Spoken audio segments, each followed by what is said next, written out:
Good evening. My name is Ken Bailey. I'm a middle-aged geek cartoonist.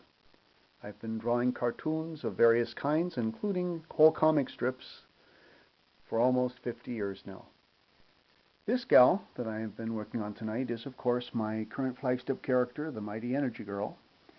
And I just about to finish up the black and white on this sketch. I wanted to talk a little about this. Now, don't get the wrong idea. She will be fully clothed in just a minute, but I wanted to illustrate that in order to get the character to look right, you have to have all the way that the different muscles and body parts interact and then put the clothing on over the top of it, much the way that if you are a carpenter and you want to put a door in a house, you have to put up the door frame and get it right before you can hang the door. The door won't swing right. So I'm going to put her top of her famous hero uniform on in just a minute, but if you can concentrate on other than the obvious, I just want to mention first that this is a lot harder than it seems. We have a gal here who has been a superhero. She's a human, but she's a sort of kind of mutant. She was born with a very advanced DNA, one of those little flukes of nature, that have given her what we like to call a super constitution. In other words, she's fully human, but her blood oxygenates at a much higher level than ours. Every cell, the DNA code in every cell is much more complex. As a result, her tissues, her skin, are all much more tightly woven than the average mortal. She can take bullets, she can take sharp objects, she can take anything up to a larger artillery shell and come away with little more than bruises. So on top of that, she possesses tremendous both kinetic and tensile superhuman strength.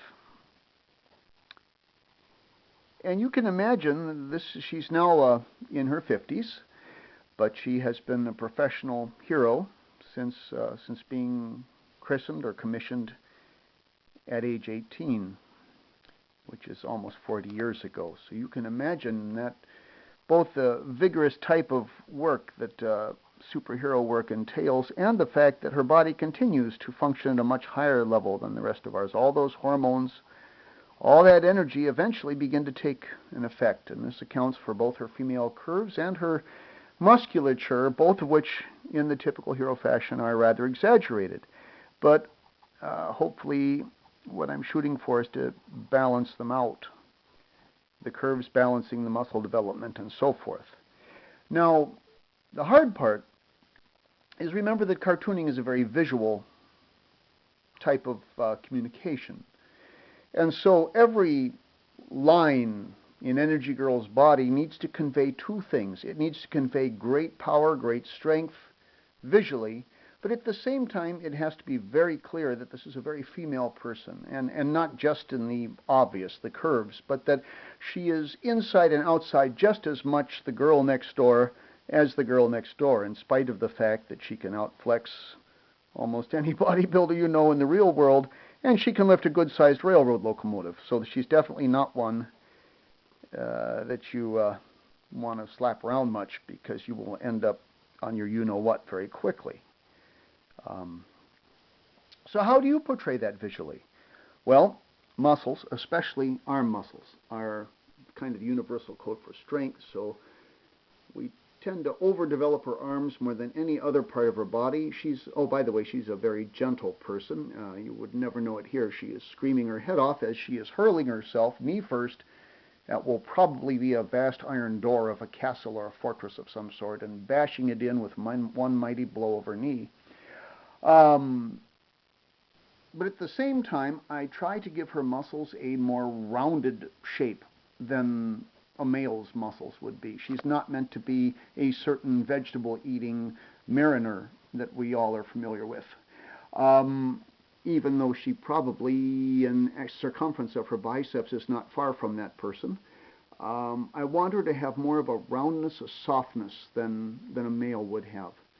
And so this partly accounts for the necessity of exaggerating the female hourglass shape, and the hair. And by the way, that's why this character wears earrings even in battle. You can imagine what the hero people at the government had to do to design earrings that would take that kind of abuse and not fly off.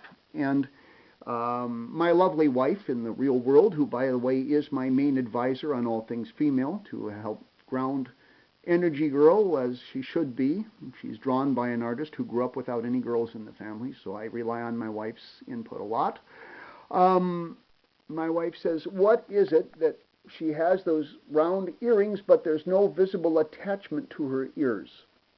Well, the answer is a super high tensile see-through, like a fishing wire line that locks them to her ears with such force that even being hit by a battleship couldn't knock them off. That is an example of we cartoonists using very technical terms to say, I don't have a clue how they stay on. I just want them to stay on, so they do. One thing you've got to do, you've heard the old saying, if you can't, how does that? If you can't do something, then baffle them with something. But it's without the need to stoop to the details there. That is a lot of it. You must realize this is a hobby in which we have a lot of fun portraying things that by their very nature are impossible and could never be possible. But we make them as plausible as we can, not only in how they look, but in the way we explain them.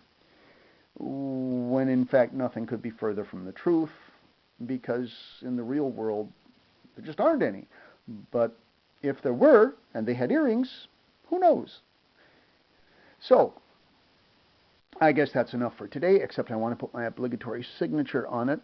We must remind all you young beginning cartoonists out there that even if you're starting out, very important, always include the international copyright symbol is good, and the date, because someday you will look back on this. Like I said, I've been doing this for almost 50 years now. I still have some of my comic books from about age 10. And you will have to say, as your brain starts to grow foggy, as you get into your later 50s, well, when did I do it? I remember I wasn't like your young whippersnappers on the computer. I drew this when I was in the second grade. Yeah. But it'll help if you wrote the date down. So, a little bit of boring old person humor there, but very important. Okay. No offense meant to old people or young people or women or other cartoonists or pretty much anybody. Remember, cartooning is a hobby that is fun.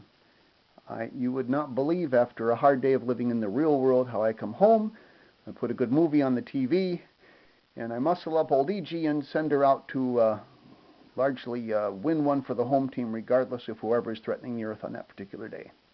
And then she can resume being her normal, gentle self. And I come out and go back into the real world and be my normal, mild-mannered alter ego. For those of you so inclined, it doesn't matter where you are in your cartooning development. The important thing is telling stories and expressing them. Learning what you can about the rudiments of art, of course. But remember, this is my story and your story is your story. The important thing is practice, practice, practice. But don't forget to have fun along the way. Middle-aged cartoonist checking out, saying good night.